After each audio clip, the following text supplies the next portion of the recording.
Au nom du Père et du Fils et du Saint-Esprit. Amen. Notre-Dame du Bon Conseil, nous vous supplions humblement d'obtenir de Dieu la grâce de nous détacher des séductions et des vanités mondaines, en nous laissant guider uniquement par les invitations affectueuses de la miséricorde divine, tant dans les événements prospères que dans les événements difficiles de cette vie. Je vous salue, Marie, pleine de grâce. Le Seigneur est avec vous. Vous êtes bénie entre toutes les femmes, et Jésus, le fruit de vos entrailles, est béni. Sainte Marie, Mère de Dieu, priez pour nous pécheurs, maintenant et à l'heure de notre mort. Amen. Mère du Bon Conseil, priez pour nous. Au nom du Père, et du Fils, et du Saint-Esprit. Amen.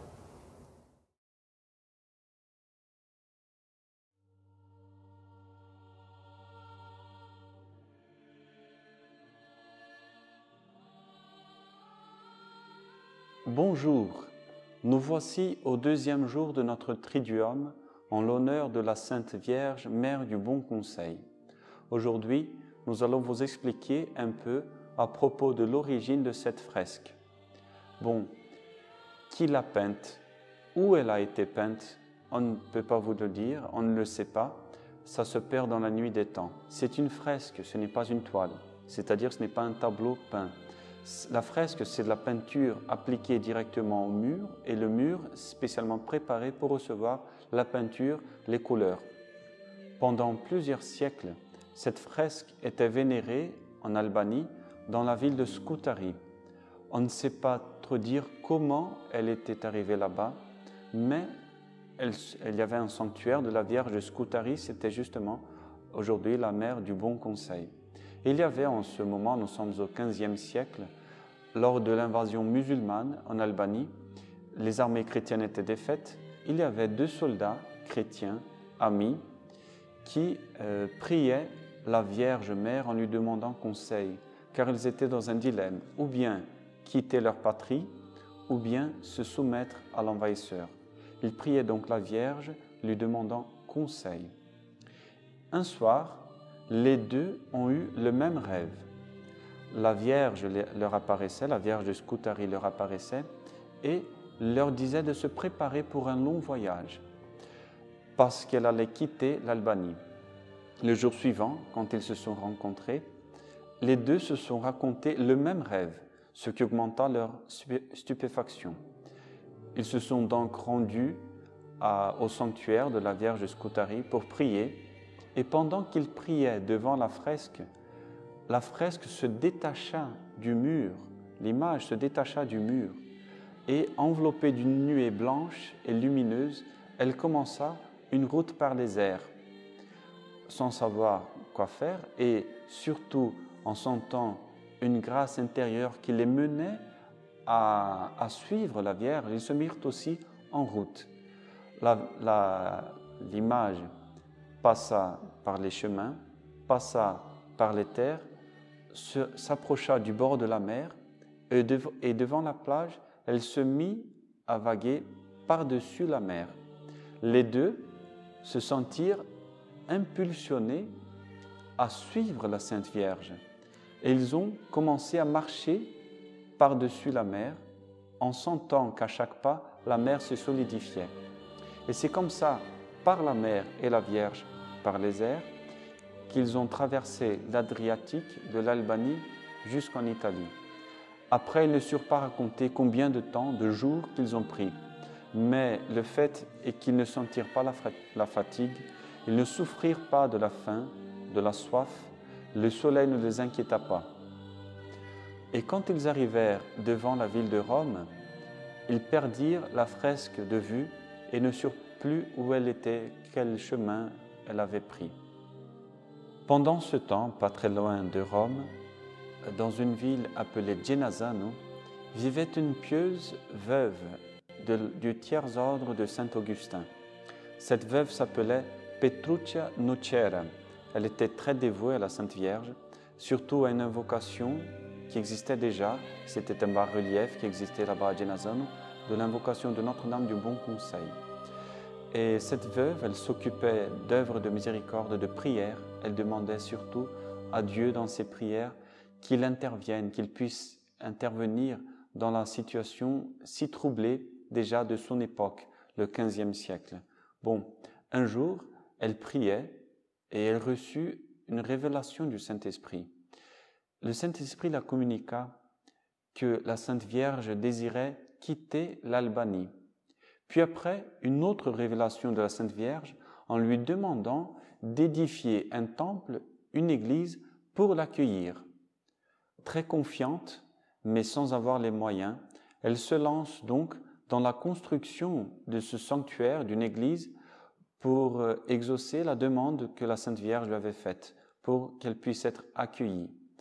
Bon, âgée, sans argent, ou n'ayant pas assez d'argent, elle se mit donc à l'œuvre et dépensa tout son argent.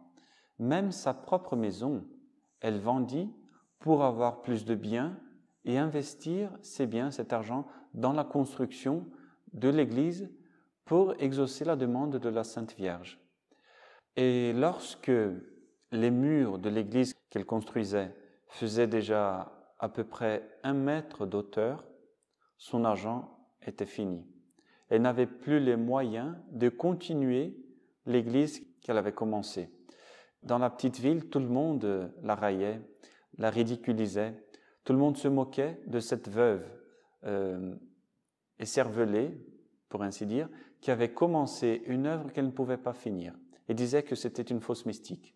Bon, mais elle ne se laissait pas ébranler, gardait toujours la confiance dans ce qu'elle avait reçu dans son âme de révélation du Saint-Esprit et de la Sainte Vierge.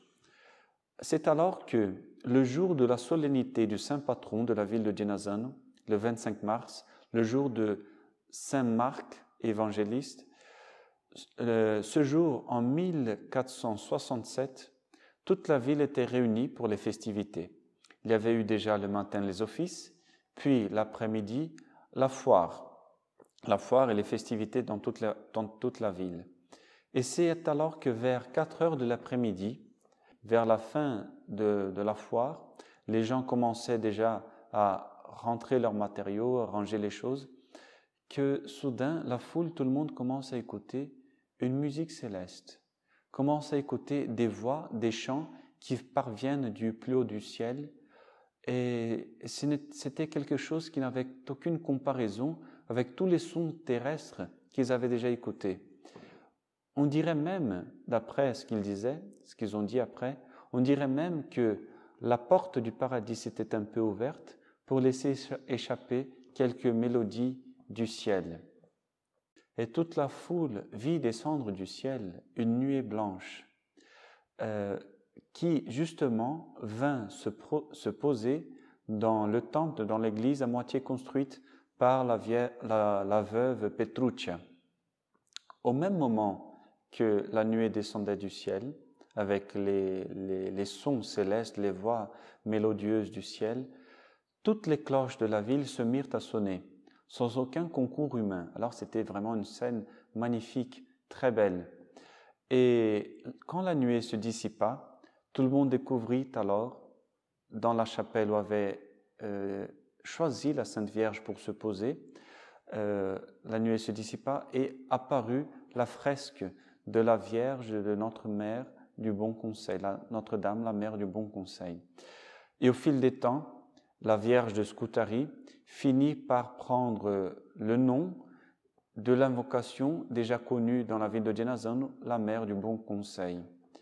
Le bruit de cet événement si magnifique fut vite répandu. Les 2 soldats qui étaient à Rome surent alors qu'à Genazzano, une Vierge était descendue du ciel, une fresque était descendue du ciel. Ils se rendirent à Genazzano et là, ils ont reconnu leur Vierge de Scutari qu'ils avaient accompagnée par-dessus la mer jusqu'en Italie. Et la veuve Petruccia, à 80 ans, elle vit enfin se concrétiser et se réaliser ses promesses.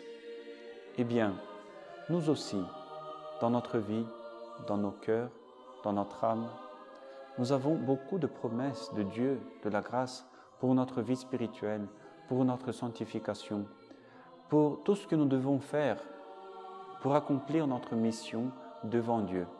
Nous aussi, nous avons plusieurs projets qui sont, pour la plupart, à moitié faits. Nous n'avons plus de force, comme la veuve n'avait plus les moyens de terminer. Nous ne pouvons plus, nous sommes à bout de souffle. Qu'est-ce qu'il faut faire? Il faut toujours confier, ne jamais se laisser ébranler et mettre au-dedans de nous, à l'intérieur, au plus profond de notre cœur, mettre la Sainte Vierge, mettre la dévotion, l'amour à elle, comme la Vierge du Bon Conseil, comme elle qui est descendue du ciel et s'est mise dans l'église qui était à moitié faite, en construction.